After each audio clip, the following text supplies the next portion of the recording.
toda la funcionalidad de las bacterias en general. No tocamos los otros grupos, porque eso vendrá con el desarrollo de los capítulos. Vamos a ocuparnos en la fisiología bacteriana de las bacterias en general, tanto gram positivas como gram negativas, y así poder entrar a la parte segunda, que es la bacteriología aplicada específicamente. Este es un tema sumamente, en los últimos años está tomando muchas características, está tomando muchas innovaciones en conceptos, en conocimientos, porque así como los virus son especies mutantes por excelencia, muchas de las ya están siendo también mutantes. Algunas, la Escherichia coli, la clamidia, la pseudomonas, ya están consideradas como 4 de las bacterias que están mutando casi al 100%.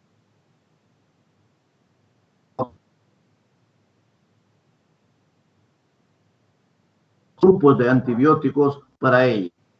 Entonces, con esas pequeñas palabras, a nuestro curso a todos, esperando que nos disculpen algunos inconvenientes que presentemos, pero iremos aprendiendo, iremos perfeccionando esto.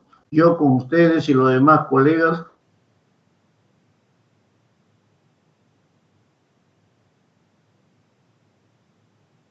y ahora, para que de esa manera terminemos nuestro curso a fin de año en forma excelente. Yo siempre miro la excelencia, yo siempre aspiro a la excelencia. Dicho esto, empezaremos nuestras clases, empezando por la segunda transparencia.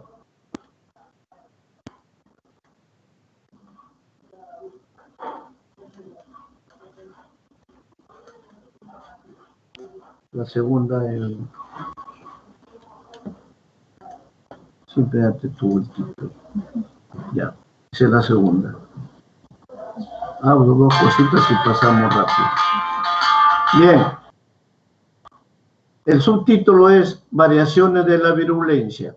Virulencia se entiende como la capacidad que tienen los microorganismos, incluyendo los virus, que a pesar que no están considerados todavía como microorganismos, sino como sistemas bioquímicos complejos, sin embargo, esta virulencia va a variar, tiene una característica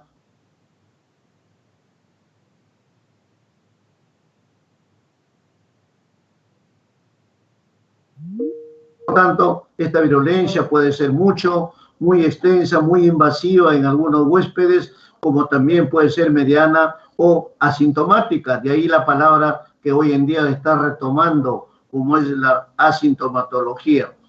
Entonces, entiéndase que virulencia es la capacidad variable según las características estructurales de las bacterias, así como las características inmunológicas de los huéspedes, de los seres humanos en primer lugar.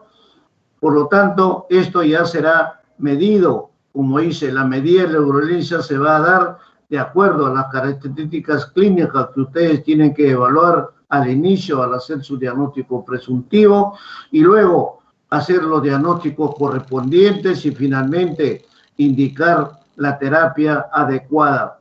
En algunos casos va a haber diferencias en dosis, en tiempo, etcétera. Eso es en función de estas capacidades de variación de la virulencia.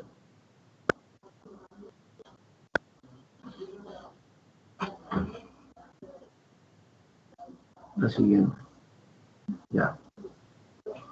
Luego tenemos ahora lo que denominamos los llamados patógenos y oportunistas. El término oportunista hace unos pocos años comenzó a reprogramar, porque antes se decía que había gérmenes patógenos y gérmenes no patógenos. Ahora ya no se puede hablar de no patógenos. Todos los microorganismos tienen esa tendencia a volverse patógenos en algún momento. sobre todo en estos tiempos que están cambiando las características climatológicas, están cambiando una serie de factores ambientales y que están apareciendo una serie de nuevas características y por lo tanto todos los microorganismos tienen esa opción de volverse, se les denomina, en un momento tocaremos específicamente los llamados gérmenes o microorganismos oportunistas. Por lo tanto, esto ha llevado a una clasificación de nuestros microorganismos, llamándolos patógenos verdaderos o estrictos. Son los que determinadamente están 100% actuando sobre ese rango. Luego tenemos algunos que ya proceden de las fuentes correspondientes. Como sabemos, muchos pueden ser microorganismos que adquieren su patogenicidad en forma exógena, fuera del organismo. Eso ocurre mucho en nuestros hospitales, en nuestros centros de salud, donde los gérmenes se fortalecen, se potencian fuera de la institución. Y son adquiridos por los mismos enfermos o los portadores que salen del hospital. Así también esta acción patógena se debe a otros factores. Puede ser a toxinas, productos que ocurren en forma permanente. Y finalmente, producir, Joanita, levántalo un poquito. Wait a minute. Ya.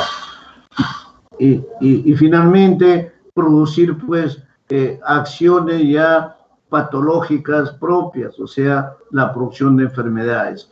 Cuando hablemos ya en la competencia inmunológica e invasión microbiana, en el capítulo de inmunología, ahondaremos más este fenómeno que es muy interesante, sobre todo en estos últimos tiempos, donde estamos siendo afectados por una serie de nuevos microorganismos. Por lo tanto, en función de estas infecciones es que se van manifestando los diferentes cuadros. Cuando ustedes ya estén evaluando, sobre todo en el internado de la carrera o en la clínica ya final, van a tener que manejar muy bien el diagnóstico diferencial, porque, repito, todos los microorganismos tienen diferentes características de acción y también van a actuar en función de las diferentes fortalezas o deficiencias. Eso lo manejarán, evaluando acertadamente y rápidamente las manifestaciones clínicas de respuesta en el paciente. La siguiente.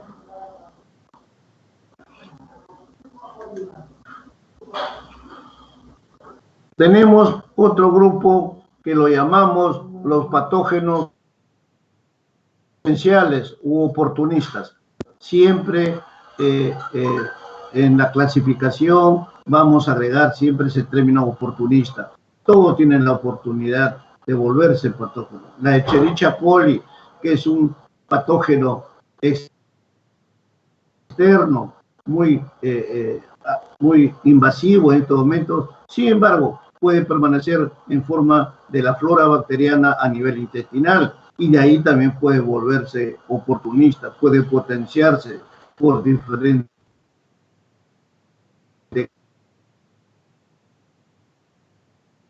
microorganismos o simplemente comensales normales del organismo, ir colonizando diferentes tejidos, diferentes células, diferentes estructuras del organismo.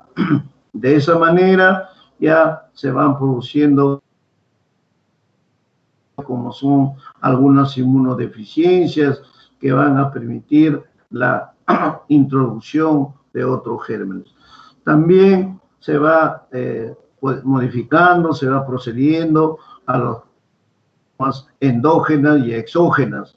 Recuerden ustedes siempre que en toda evaluación microbiana que ustedes evalúen, siempre tienen que mirar las dos fuentes fundamentales de la migración o la llegada de estos gérmenes, que es la forma endógena internamente dentro del organismo y la forma exógena que vienen de fuera, traídos por pacientes infectados, por asintomáticos o por diferentes formas de infección.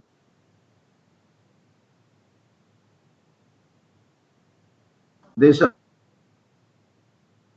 la flora incluye el estándar de toda persona, de todo paciente.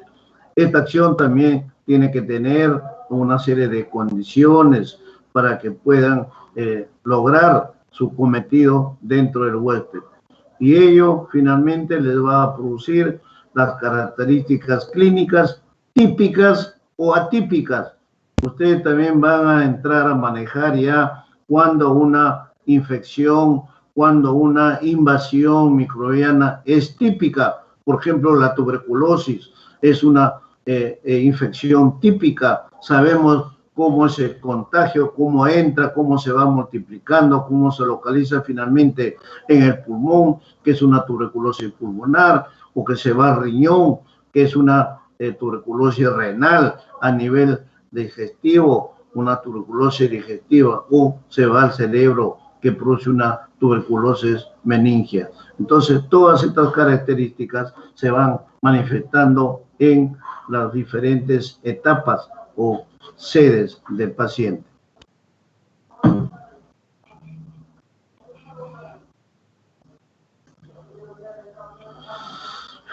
También, en función de esa de la parte exógena o endógena, la invasión, la colonización, la localización del germen dentro del organismo, porque ustedes tengan en cuenta que hay una gran barrera que estos gérmenes tienen que vencer, que es nuestra inmunidad. Nuestra inmunidad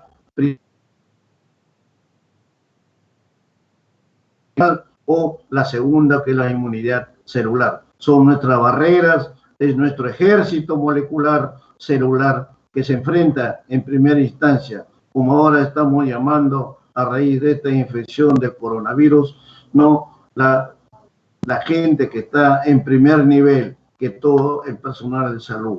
En nuestro organismo, las células que están en primer nivel, que se enfrentan a estas invasiones extrañas, son los fagocitos, los linfocitos, los macrófagos, etc.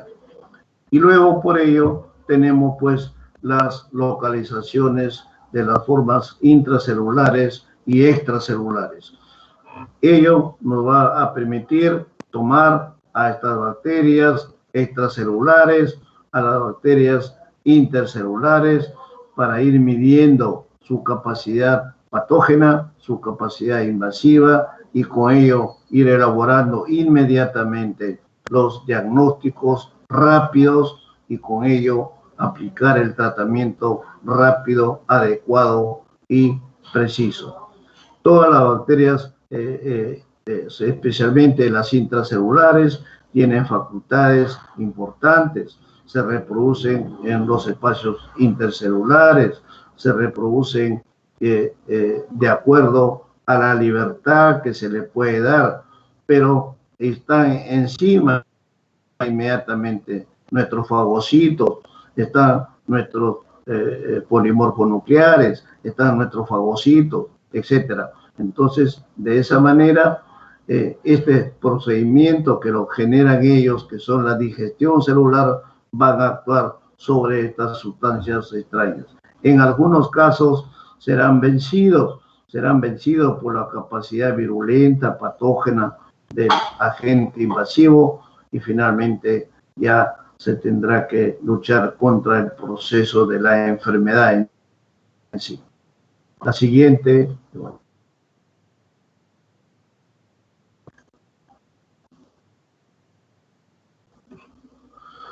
Esta es una transparencia agregada que no ha sido debidamente aclarada, pero les habla ahí cómo se llevar a cabo los diferentes procedimientos de estudio, de evaluación, de diagnóstico, de tratamiento, de prevención y finalmente la palabra final de todos ustedes, que es la rehabilitación total o parcial de su paciente. Ese es el objetivo final, después de haber hecho todas estas características. Entonces, para ello será necesario, pues, que se tenga en cuenta una serie de medidas o de medios para poder evaluar todas estas características, siguiendo el tipo conociendo los diferentes tipos de metabolismo, ¿no? Los estudios macroscópicos, microscópicos y todo un conjunto que nos permite hoy en día con mucha mayor precisión determinar las diferentes características de estos agentes microbianos. La siguiente.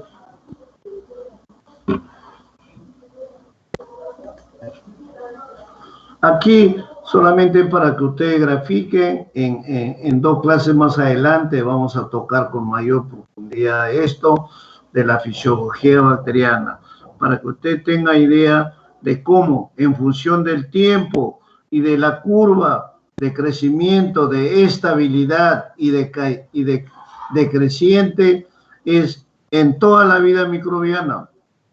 Este es el estándar, las características de un germen, porque al inicio, si no se le da las medidas preventivas inmediatas de diagnóstico, etcétera, esta concentración va avanzando, va tomando lo que llamamos las características invasivas, pero luego establecido el diagnóstico, hoy en día que son mucho más rápidos, se hace el tratamiento y se logra establecer con las medidas preventivas para evitar contagios y se logra finalmente estabilizar.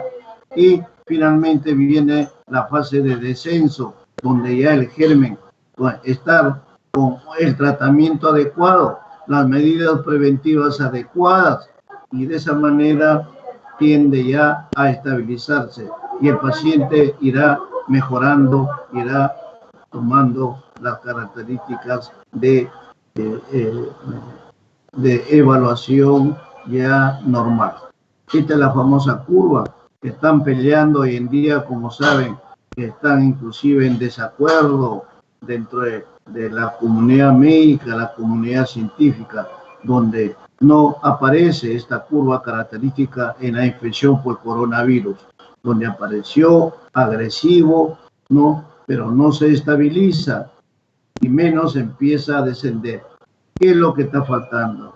Está faltando un diagnóstico precoz, una prevención precoz, que es donde se tiene que evitar la permanencia del germen. Inclusive puede volver a potenciarse y lo que se llama pues los rebrotes.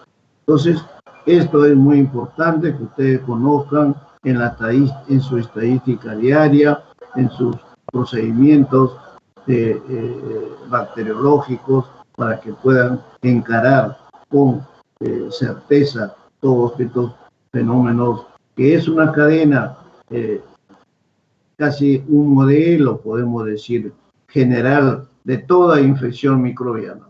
La epidemiología lo conoce pues como la curva del crecimiento, la curva de estabilidad y la curva de descenso, finalmente.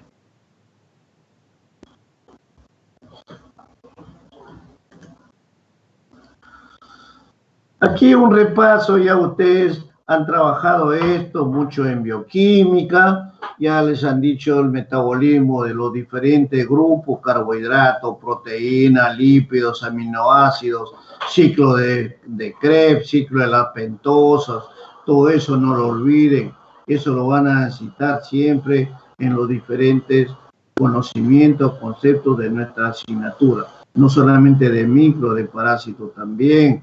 en el curso de patología clínica del próximo año igual. Y finalmente en la semiología ya ustedes aplicarán estos conceptos básicos. El metabolismo bacteriano, su nombre lo dice, es todo el mecanismo funcional de las diferentes características estructurales de las bacterias, ¿no? Van a necesitar, básicamente de una característica de energética, de energía, tener su propia energía, crear sus propios nichos bacteriológicos, crear sus procedimientos para utilizar los diferentes componentes que les permita llevar a cabo un metabolismo adecuado y poder reproducirse, finalmente multiplicarse. Todos estos procesos van a llevar finalmente a que las bacterias tengan que cumplir con esas funciones vitales, como son las acciones metabólicas, anabólicas, catabólicas. Ello está explicado, recuerden ustedes, en la vía de Hendel-Meyer-Hoppe, que lo han visto ya en bioquímica, donde termina el ciclo de Krebs y finalmente la degradación final a los aminoácidos, que son los que finalmente son absorbidos por los diferentes sistemas y órganos de nuestro organismo. Y también ya medir los grados de respiración que necesitan estas bacterias, estos microorganismos, como son la respiración aeróbica, la anaeróbica, la microaeróbica, es decir, que están en función de la utilización de oxígeno. Otras no necesitan oxígeno, que serán las anaeróbicas, y algunas que necesitan hasta cierto momento y luego no lo necesitan, que son las microaeróbicas.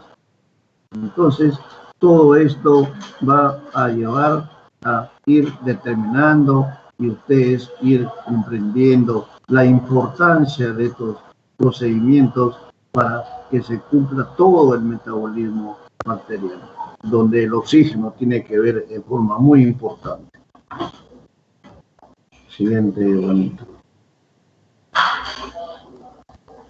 La parte, como le hemos mencionado, donde ya les explico ahí concretamente la respiración anaeróbica, y sobre ella, a pesar que no necesita oxígeno, pero tienen dentro de su proceso metabólico un fenómeno muy importante que está retomando en estos días, en estos tiempos, las características de la fermentación.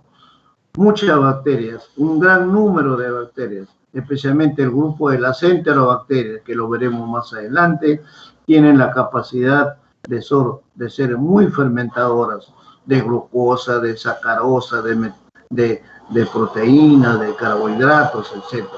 Entonces, los microorganismos fermentadores cumplen un rol importante para que de esa manera puedan determinar sus volúmenes, sus características de los diferentes ácidos orgánicos, que son los que finalmente van a ser los aceptores de una serie de electrones para llevar a cabo estas funciones metabólicas.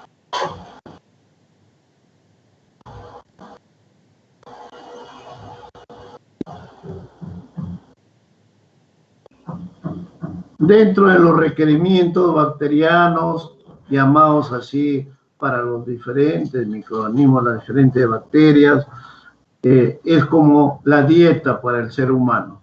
La dieta para el ser humano empieza por la lactancia, como ustedes saben, en primer lugar, y luego, previo a eso, también ya ha recibido vía intraplacentaria de la gestante, ha recibido una serie de productos para poder ir estructurando su metabolismo corporativo para más adelante.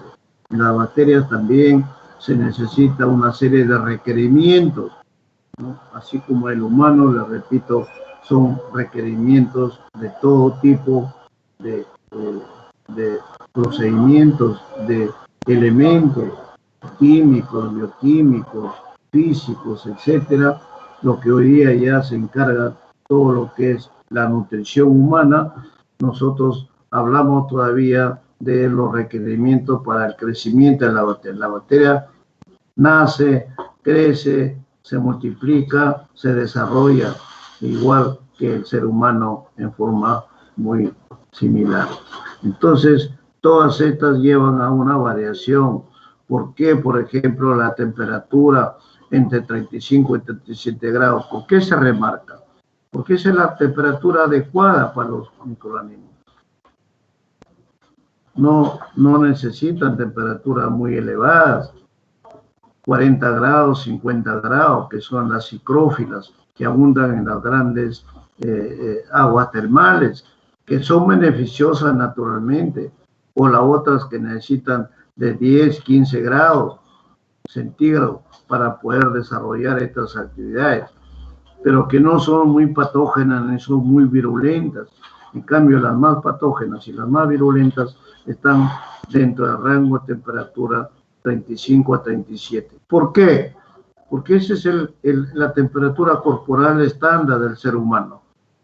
Y por eso ellas escogen ese sustrato humano, porque se sienten adecuadamente bien con esa temperatura corporal. Y es ahí donde se producen la mayoría de infecciones y la mayoría con más frecuencias.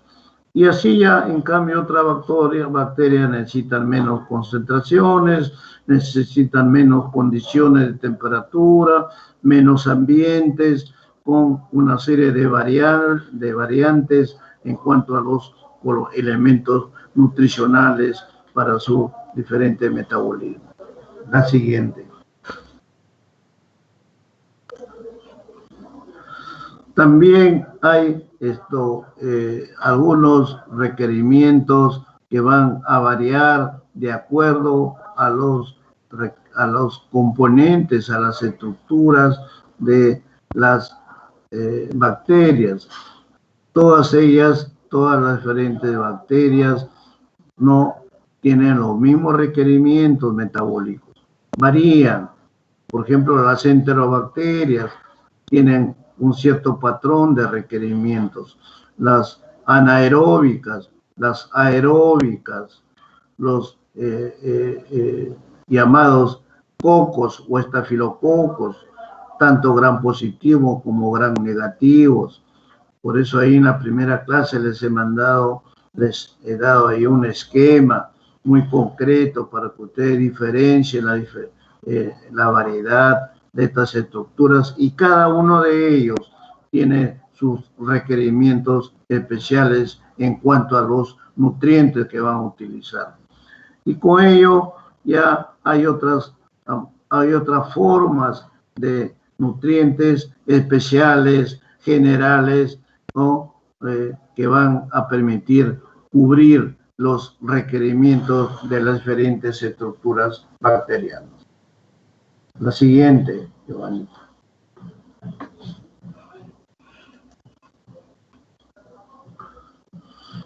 Luego de que las bacterias cumplen con su rol asimilador de sustancias, de nutrientes, etcétera, ya están en capacidad de multiplicarse, de salir al exterior, de tomar otros rumbos de acuerdo a sus características patogénicas, virulentas, de invasividad, etc.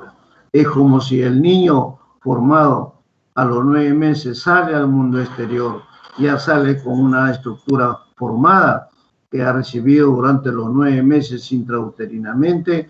Las bacterias también han potenciado a través de sus diferentes procesos metabólicos, y de esa manera ya tienen la capacidad de multiplicarse, de aumentar su capacidad de crecimiento, y de esa manera tienen un crecimiento muy especial, que es un crecimiento logarítmico, ¿no? Tienen un proceso de fisión asexual, posesión binaria asexual, tienen un mecanismo estructural donde tiene que ver los factores genéticos que van a permitir que estas ya tenga una memoria y sean pues llevadas de acuerdo al tropismo celular. Recuerden ustedes que las bacterias no solamente entran, se multiplican y se localizan donde es conveniente, no.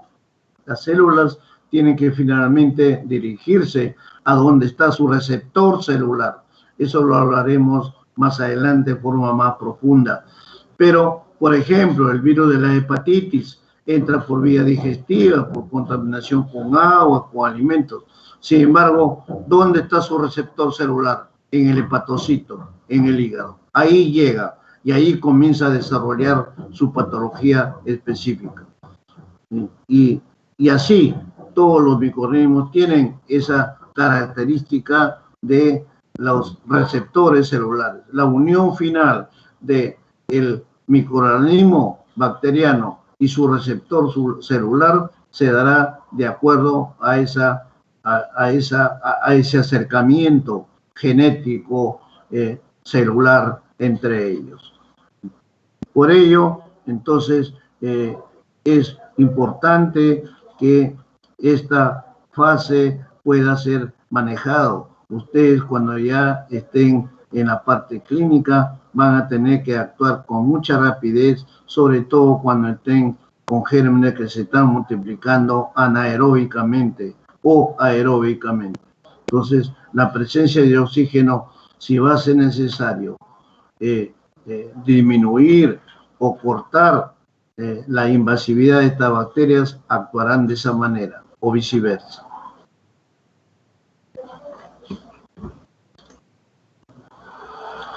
Acá un resumen que les he hecho con lo que respecta al metabolismo. Hay muchas lecturas, hay muchas nuevas teorías, pero siempre en el fondo es un patrón que tiene que ver con todo lo que es el metabolismo bacteriano. Las características de asimilación, de desasimilación. Por ejemplo, la deshidratación como un producto de fiebres altas, de traumatismo, de intoxicaciones. Está produciendo un déficit metabólico, está produciendo una alteración en su función metabólica del ser humano. Y eso lo está condicionando a que sea mucho más sensible a la invasión de un germen determinado. Por lo tanto, todo lo que es metabolismo, ustedes lo tienen que evaluar hoy en día como un factor importante. El metabolismo ya está formando parte del procedimiento de todo mecanismo de asimilación, desasimilación, desarrollo patogénico, desarrollo invasivo de los diferentes microorganismos, incluyendo los virus, incluyendo los hongos, incluyendo los protozoarios, etc.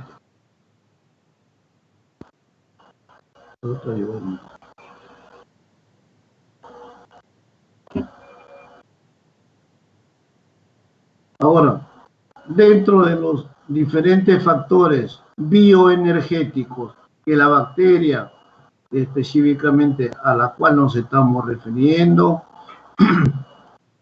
va a tener que producir su propia energía.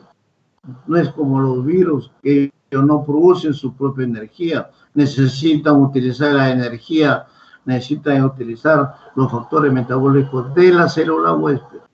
En cambio, las bacterias, los hongos, tienen esa particularidad de elaborar su propia energía a través de los sustratos, a través de los productos que van a tomar. Eso ya ustedes lo han visto en el curso de bioquímica, donde todos los metabolismos, todos los fundamentos, todos los conocimientos que se tienen sobre estas particularidades bioquímicamente parten de ahí, porque ahí se tiene que conocer, saber las diferentes estructuras que van a ser utilizadas por las bacterias. Y ahí ya ustedes están hablando de catalizadores, ¿no es cierto? Por ejemplo, enzimas. Las enzimas son los por excelencia, ayudan, que fortalecen los diferentes procesos de estos factores metabólicos. De ahí ustedes que han estudiado ya en la cadena de las pentosas, el ciclo de Krebs, todos los componentes que intervienen en la obtención final del factor energético, que es el que finalmente es transportado a los diferentes órganos de nuestro organismo. La siguiente, Giovanni.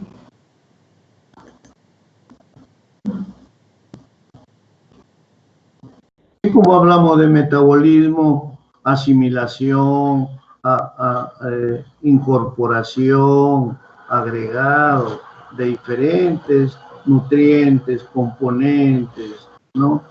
Claro que ahora ya no solamente tenemos componentes naturales, sino también artificiales, ¿no es cierto? Y toda una cadena de nuevos productos que en muchos casos a veces no ayudan mucho, favorecen más bien el desequilibrio entre los diferentes componentes celulares. Y ello lleva a hacer funciones diferentes, como son el catabolismo de esas sustancias. El catabolismo no solamente de los hidratos de carbono, sino de las proteínas, de los lípidos y de las otras estructuras que se forman. Entonces, todo eso van formando las estructuras moleculares, ¿no? Macrocelulares o microcelulares, para que se pueda ir obteniendo la energía, puedan ir las bacterias obteniendo su energía para que puedan llevar a cabo su vida dentro de la célula. Cuando esa ruptura se produce de estas estructuras, estamos hablando de un catabolismo, les decía el ejemplo de la deshidratación, de un shock séptico, por ejemplo, una septicemia, una neumonía, rompe con la estructura molecular y de esa manera se producen pues las complicaciones a nivel celular, que no es sino también las complicaciones de los diferentes componentes nutricionales. Y viene pues las consecuencias por la fragilidad, la disminución de la biometría hemática, las plaquetas, los glóbulos rojos y todos los sistemas que componen la inmunidad tienden a modificarse y con ello a crear los ambientes necesarios para la aparición de complicaciones o de enfermedades mucho más complicadas. Todo ello entonces nos lleva a pensar, como ustedes también ya lo han visto, a partir de la glucosa, por ejemplo, los carbohidratos, los monosacáridos, los disacáridos son importantes para que los hidratos de carbono puedan ser utilizados en forma muy adecuada, muy correcta, muy importante por los diferentes procesos respiratorios y de la fermentación. Y ahí ya hemos visto el ciclo de la pentosa, la degradación de la glucosa, etcétera, etcétera.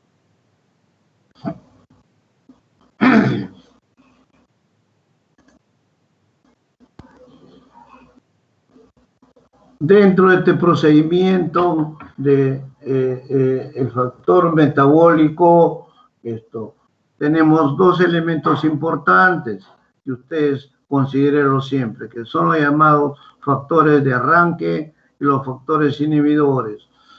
Los llamados factores de arranque son los que van a permitir finalmente hacer las diferentes comparaciones, los diferentes procedimientos para estudiar todo lo que va a permitir incorporar a estas funciones exponenciales las características fundamentales de las diferentes fuentes de energía que van a ser finalmente utilizados por el microorganismo. Y de esa manera tener sus fuentes energéticas para que les puedan dar las formas de estar permanentemente activas para lograr sus funciones de crecimiento, de multiplicación, de invasión y finalmente adquirir su virulencia, su patogenicidad. Y los otros llamados factores inhibidores, como su nombre lo dice, se van a tener que lograr impidiendo el crecimiento de esto, o sea, dando alguna forma de carencia al microorganismo.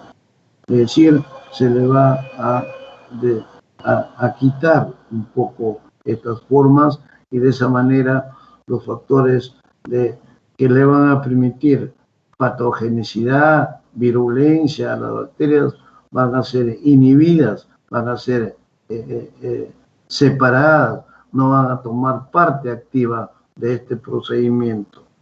Especialmente esto se da con más frecuencia, como lo vamos a ver más adelante, en las bacterias gram negativas fundamentalmente.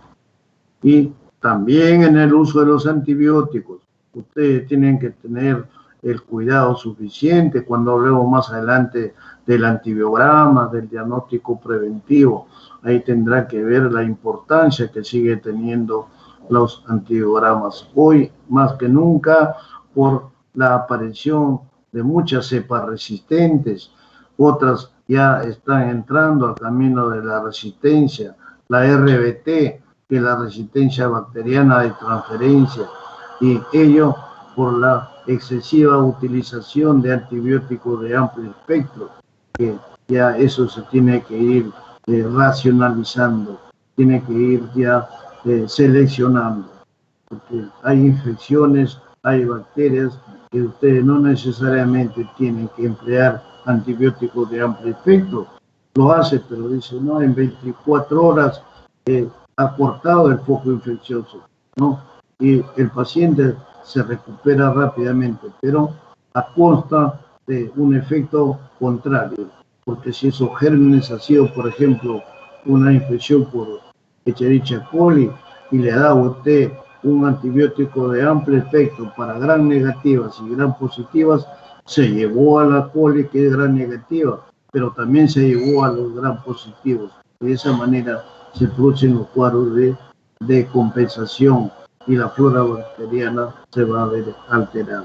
Entonces, todo eso, no solamente los antibióticos, que no son los más importantes, sino ahora que ustedes también están siendo testigos, estamos siendo testigos de utilización de una serie de procedimientos, de medicamentos, ¿no es cierto?, para enfocar o tratar falsamente esta infección por el coronavirus, que no es así. Tienen que tener sustento científico. El médico no puede actuar por lo que se dice o por lo que algunas publicaciones hacen, con fines comerciales más que científicos, o con fines políticos más que científicos. El mundo y nosotros tenemos que estar inmersos en todo momento en el mundo científico. La ciencia es nuestra guía, la ciencia es nuestra regla, no la política.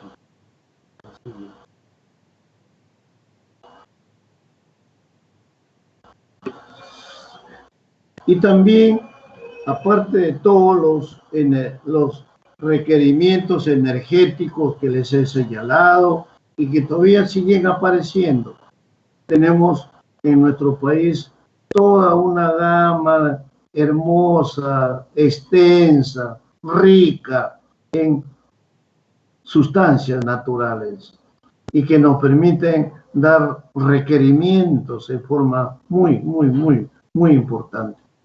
Ustedes ven ahora como muchos países del mundo, Japón, Inglaterra, China, se están llevando nuestras sustancias, no solamente los minerales, sino alimentos, se están llevando productos que nosotros obtenemos, lo sembramos en nuestro país como potenciales suministros, potenciales elementos para generar estos requerimientos para una serie de procedimientos que ellos necesitan.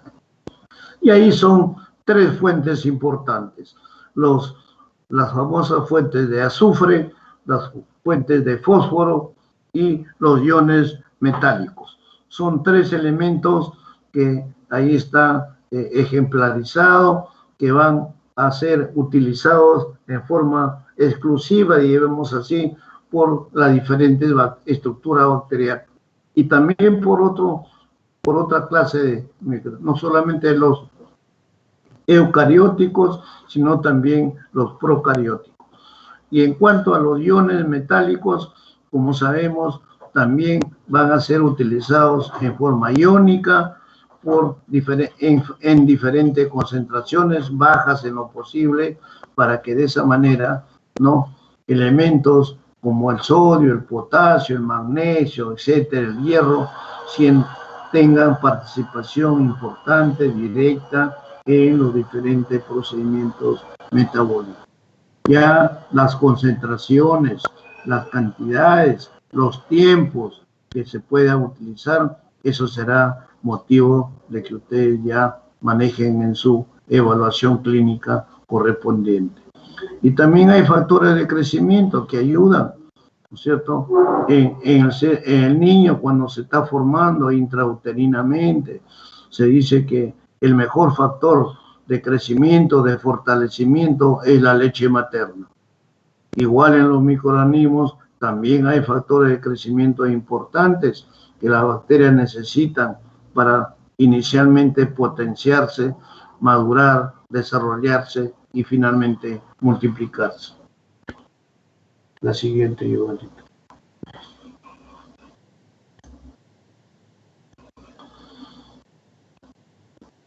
Y esto es ya esta vista para complementar las otras fuentes como requerimientos bioenergéticos de los diferentes microorganismos a través de una serie de sustancias obtenidas por crecimiento de medio de cultivo, por dosis en forma natural o dosis preparadas, etc. Una de las fuentes es el carbono. Existen muchos tipos de fuentes de carbono, como sabemos, pero los más importantes y que se usan con mucha frecuencia son el ácido acético, ¿no?, el citrato sódico, el alcohol, etcétera. Son elementos que van a permitir la complementación a los diferentes carbohidratos o azúcares que van a dar la constitución a los monosacáridos, a los disacáridos, la maltosa, la sacarosa, la glucosa y todos los demás que forman esta cadena y permiten la energización de los diferentes microorganismos. También hay otras bacterias que tienen la particularidad de usar gas carbónico o CO2, algunas sí, a pesar que en forma general es un poco tóxico, ¿no? Pero está el oxígeno y está esa gran función de unos vegetales de las plantas que metabolizan la clorofila, y esta clorofila elimina, quita, desaparece un poco el CO2 y lo convierte en oxígeno. Un gran elemento que muchos lo olvidan. La ciencia lo recuerda siempre, pero a veces lo olvidamos. Es fundamental. Ustedes están viendo ahora con esta enfermedad que nos está asolando, el oxígeno es fundamental. Fundamental. Y no solamente para esto, para muchas enfermedades importantes. Ahora está ya como medida alternativa la función de la cámara hiperbárica y del ozono, la ozonoterapia, dos alternativas médicas de última generación que están dando resultados excelentes en diferentes procesos patológicos. Todos entonces, en consecuencia, todos los microorganismos pueden tener sus mecanismos de procedimiento para obtener sus diferentes requerimientos en forma ordenada y en forma fisiológicamente activa.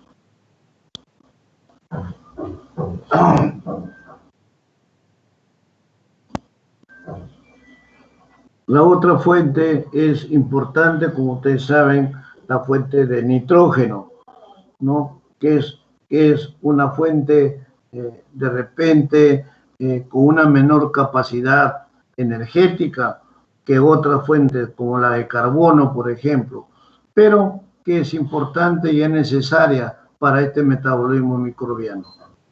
No es imprescindible, pero es importante su presencia, por cuanto va a tener mucho que ver con el metabolismo de las proteínas, los péptidos y finalmente los aminoácidos, que son los elementos más importantes finalmente como producto final. Eso lo hemos visto en ciclo de Krebs, y que finalmente en forma de aminoácidos van a ser los soportes de todo el metabolismo del organismo. Y ahí tenemos ya los aminoácidos esenciales, los aminoácidos generales, etc. Todo esto nos va a llevar a tener frecuencia importante, consideraciones importantes del grupo de las peptonas, que son básicamente la fuente más importante de nitrógeno y que van a ver con el metabolismo de los péptidos, de los polipéptidos, y que van a formar finalmente el ingrediente fundamental de todas estas estructuras.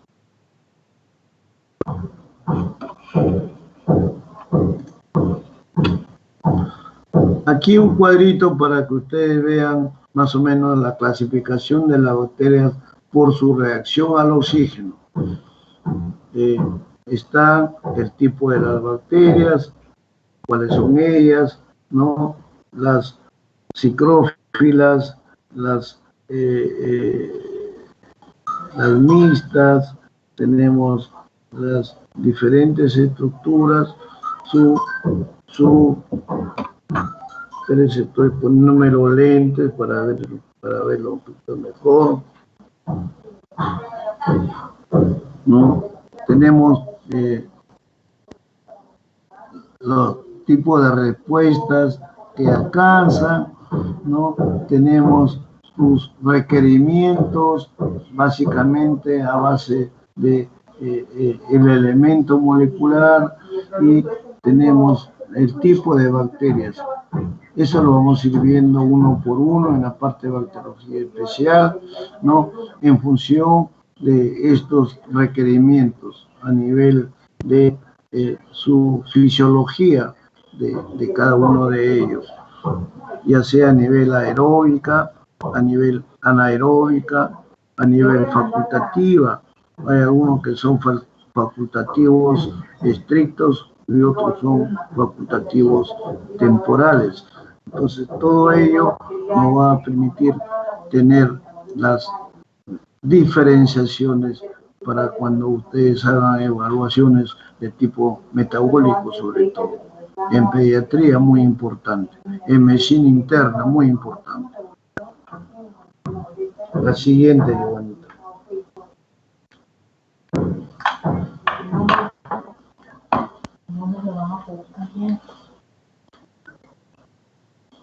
¿Cómo respiramos?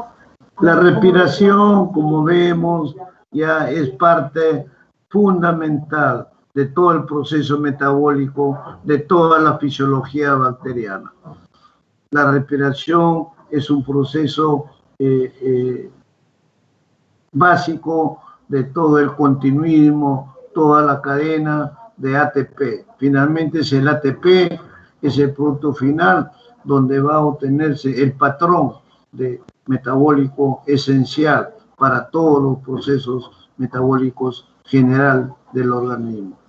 Todo ello a partir de la degradación de los aminoácidos, de la glucosa, del ácido pirúvico, etcétera, que nos va a permitir obtener finalmente los ATP, que son los que van a ser los soportes de todo este principio. Todo esto que se manifiesta, se fundamenta en la fosforilación oxidativa, está dentro de dos elementos que son las coenzimas y las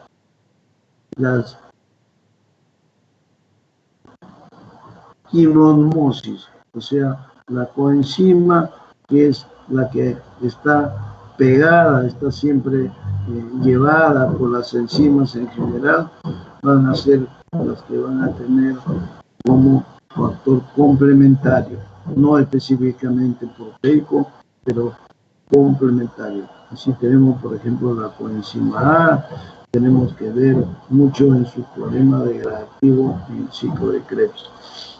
Y la quimosmosis no es sino el mecanismo que se va a producir como consecuencia del metabolismo final del ATP, como factor energético final.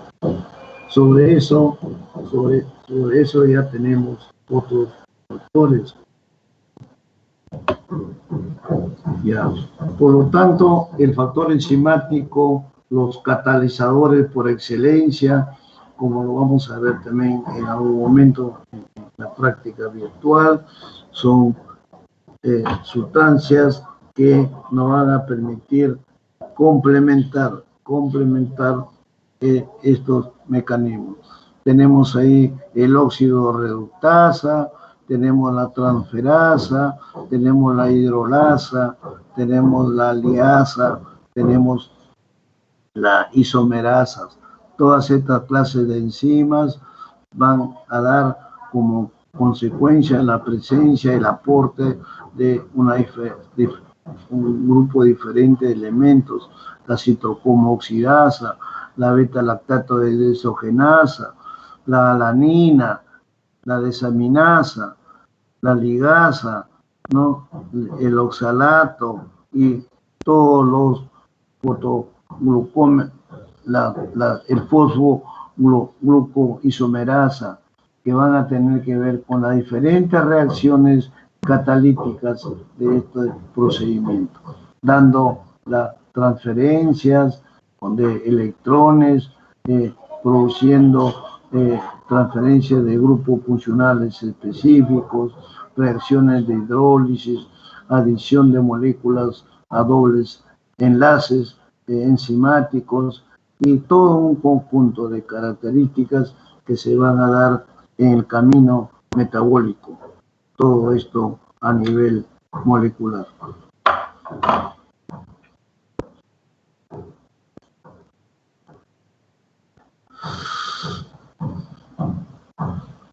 Acá tienen ustedes un resumen que he sacado de unos cuadros para que ustedes puedan más o menos hacer estudios comparativos, lecturas comparativas de los diferentes componentes estructurales y químicos de la bacteria en el desarrollo que ellas realizan y que tienen que ver con sus diferentes procedimientos dentro del huésped humano. Es el desarrollo celular, donde hemos visto el crecimiento desde la fusión de la célula, ¿no?, hasta la aparición ya de características importantes. Todo ello dentro de un desarrollo celular continuado, ordenado y finalmente estructurado para cumplir su función. Luego tenemos el metabolismo bacteriano, que ya hemos señalado en sus diferentes procedimientos. Ivánita, esto que tiene que ver con los diferentes procedimientos que nos van a llevar a formar todo un concepto, todo un procedimiento de lo que es el metabolismo bacteriano, que en sí ya hoy día se habla. Todo este metabolismo nos va a dar parte de la bacteria en funciones diferentes, ¿no? También cuáles de estas bacterias son aptas, por ejemplo, para la flora microbiana, otras son agresivas, son tóxicas, y en fin, dependiendo de esas características energéticas, ¿no?, oxidantes que van a producir, serán pues metabolizadas en función de eso. Toda esta diversidad bacteriana hará pues que las diferentes células humanas tengan esa dependencia en estos diferentes requerimientos. Toda esta organización del posible que las bacterias sinteticen sus propias necesidades bioquímicas macromoleculares. Y también algunos otros tendrán que tomar otras vías importantes a nivel de los liposacáridos, y otros como el ácido teicolco, por ejemplo en el bacilo tuberculoso, son exclusivos de estas bacterias, especialmente de este tipo de bacterias. Todo esto hace pues que el metabolismo bacteriano es un proceso todavía muy complejo, a pesar que cada día en la ciencia avanzamos vertiginosamente. Sin embargo, van apareciendo nuevos conceptos metabólicos, ¿no? Y a pesar también utilizando ciertas toxinas que están siendo perjudiciales. Ahí están ustedes viendo con mucha frecuencia el óxido de cloro, por ejemplo, que es tóxico, es dañino, médicamente lo sabemos. Ustedes tienen que diferenciarlo. No es una terapia, no es una sustancia asimilable por su estructura molecular.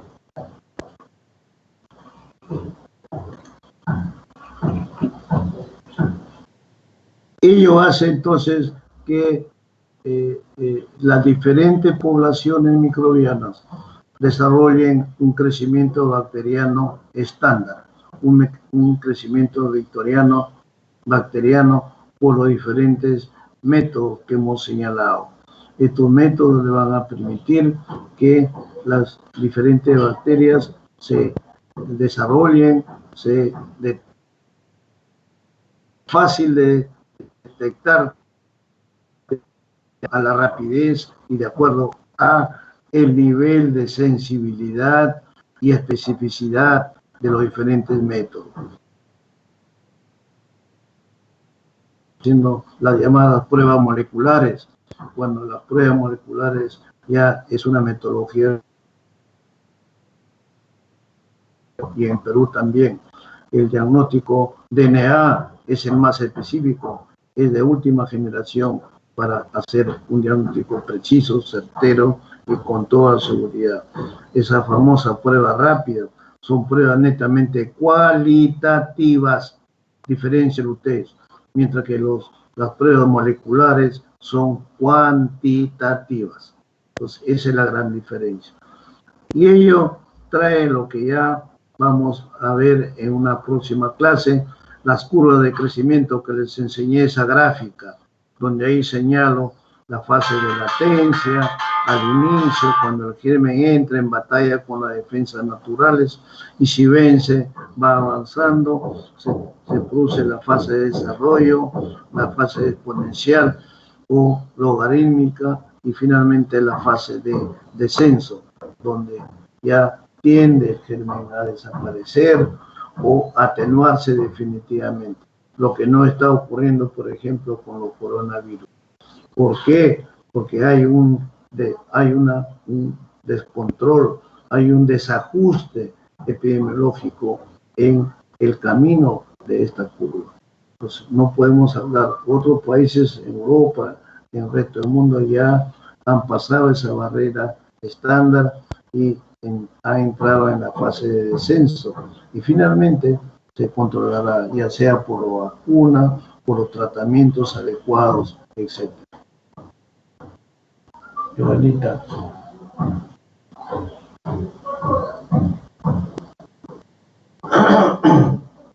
Tomar un vasito de agua me permite.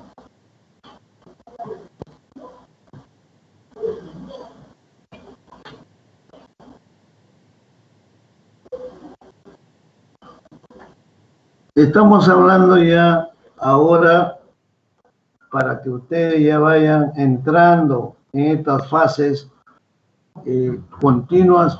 Hemos hablado al inicio de una serie de factores de las bacterias. Yendo al camino de las bacterias patógenas, tenemos propiedades específicas de estas bacterias. Tenemos la capacidad patógena, o también llamada patogenicidad, ¿no? ¿Qué es la capacidad que tienen los microorganismos de producir una enfermedad? Ese es su grado o su poder de patogenicidad. La virulencia, que ya es un poco más allá de la patogenicidad, que ya mide el grado de patogenicidad de las diferentes cepas de la bacteria, y que pueden ser de un mismo grupo o de diferentes grupos, pero generalmente son de un mismo grupo.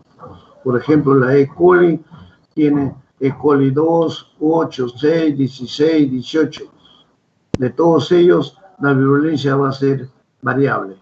De una de ellas o dos van a ser seguramente la más virulenta. Toda la patogenicidad y la virulencia no solamente dependen de la exclusividad del microorganismo, sino que también dependen de el grado de resistencia, el grado de estado de inmunidad del huésped, del paciente.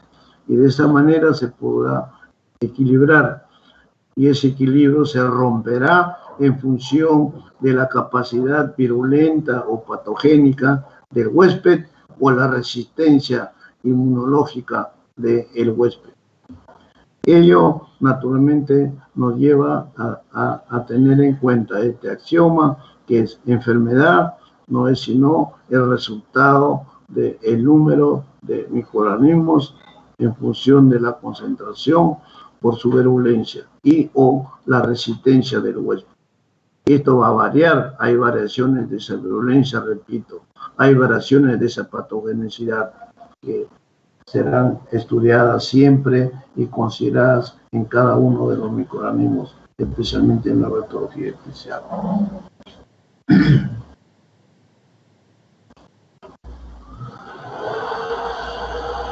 Ahora ya en la práctica virtual ya están impartidas las características para que con sus profesores de mesa ya lleven a cabo estos procedimientos. No va a haber la parte experimental, pero en su guía práctica están señalados los procedimientos, los insumos, la técnica que se emplea. Y lo que abordaremos es los resultados que se obtienen y la aplicación en la medicina.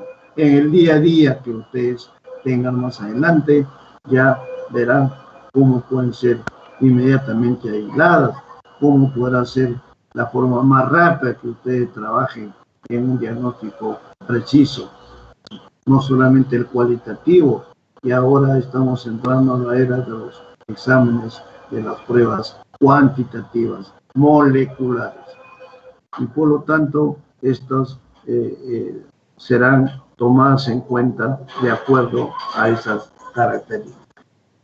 También, Giovanita, también hay los diferentes modelos de esta relación huésped-bacteria. Estamos hablando de bacterias, donde tenemos los saprófitos, tenemos los simbiontes o parásitos, tenemos los comensales, los mutualismos, etcétera, etcétera. Eso ya lo iremos tocando en cada uno de los capítulos, en cada uno de los grupos de bacterias en la bacteriología especial. Según su sílabo, ustedes revisen, en bacteriología especial vamos a tocar uno por uno, cocos, bacilos, cocobacilos, ¿no? Espirilos, etcétera. Entonces, en cada uno de ellos, en cada uno de esos modelos estructurales, veremos cómo es la relación de estos con el huésped, con el paciente. Juanita.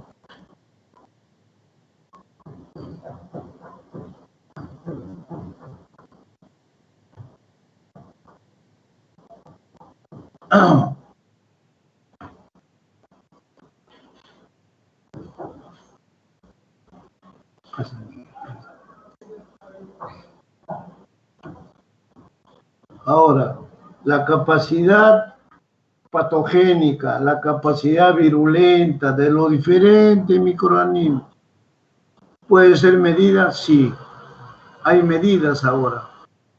Para eso ya tenemos las pruebas cualitativas y las pruebas cuantitativas.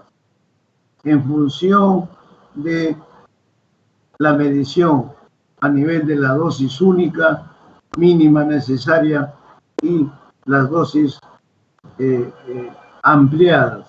Eso dependerá de las características patogénicas o virulentas que ustedes están manejando. Entonces, la dosis letal, la dosis infectiva, es 50, que no es sino la dosis intermedia.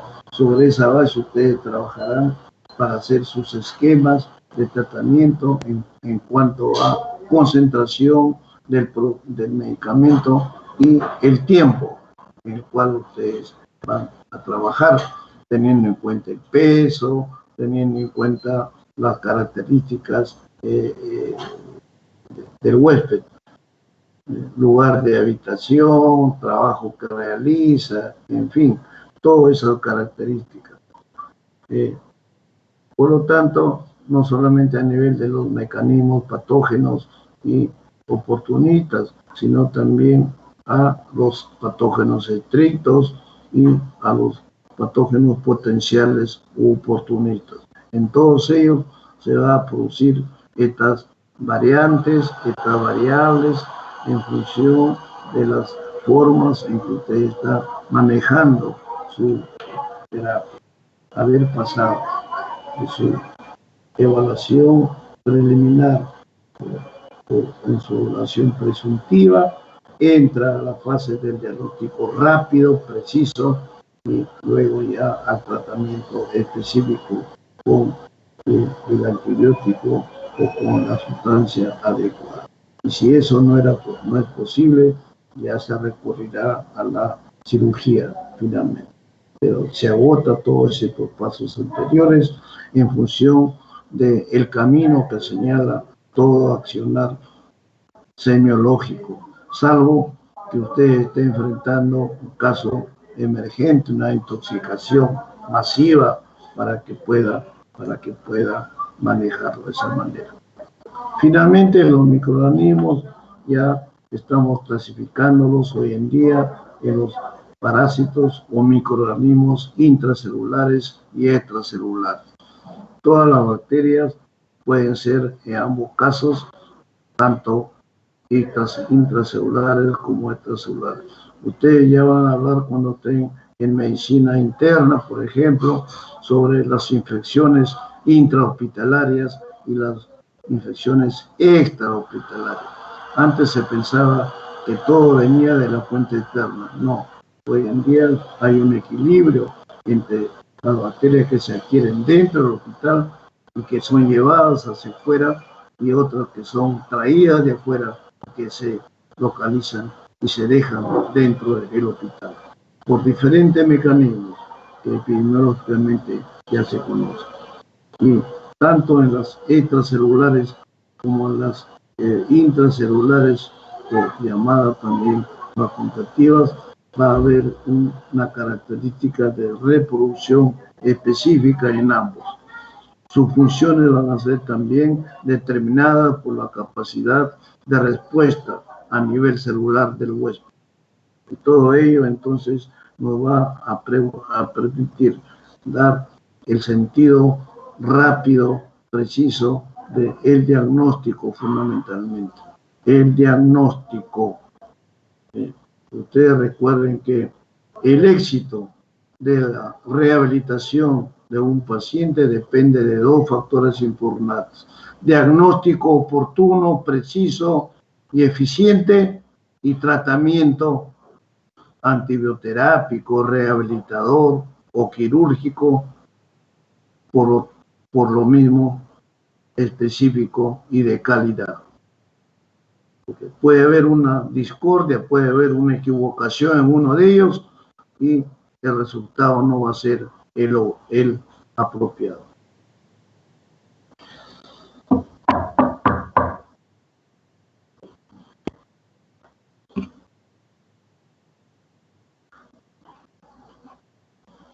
Acá unos términos que les estoy adelantando un poco para que ustedes vean, por ejemplo, qué cosa es infección, qué cosa es poder patógeno y qué cosa es virulencia, que ya les he adelantado en antes.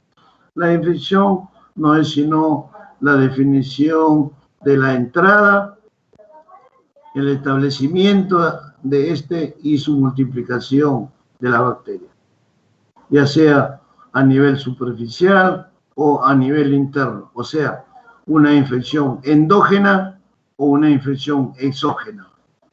Esto tiene 2 grados, la colonización, que es el grado mínimo que nos da el número de gérmenes que se localizan.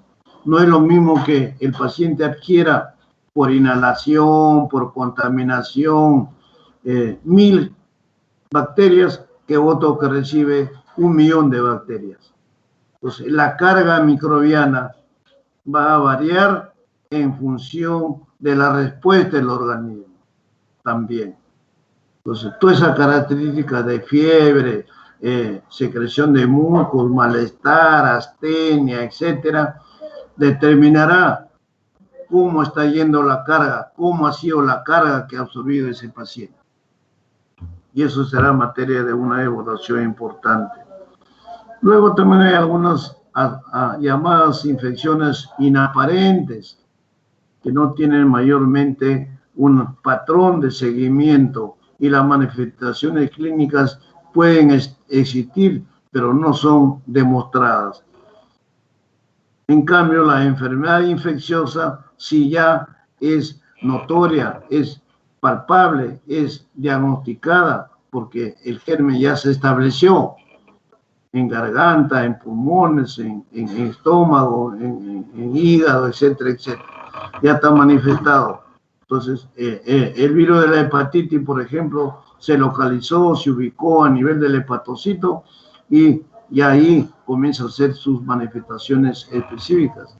Viene el malestar del paciente, las transaminasas comienzan a modificarse, a elevarse, comienza la ictericia, el famoso color amarillento, es porque ya la enfermedad infecciosa de la hepatitis ha logrado establecerse ahí y ya no queda sino el tratamiento, atacar el tratamiento específico. Caballita. Sí, dale.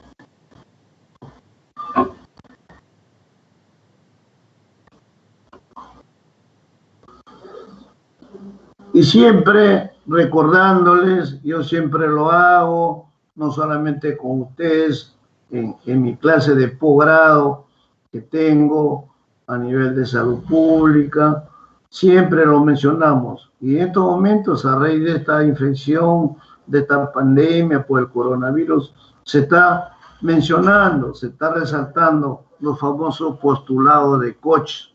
Miren ustedes, Robert Koch creó esta regla, creó estas normas, que no es sino la medición que se hace para ver, para determinar la característica de infección en forma específica de cada uno de los gérmenes que se diagnostica dentro del huésped, dentro del organismo.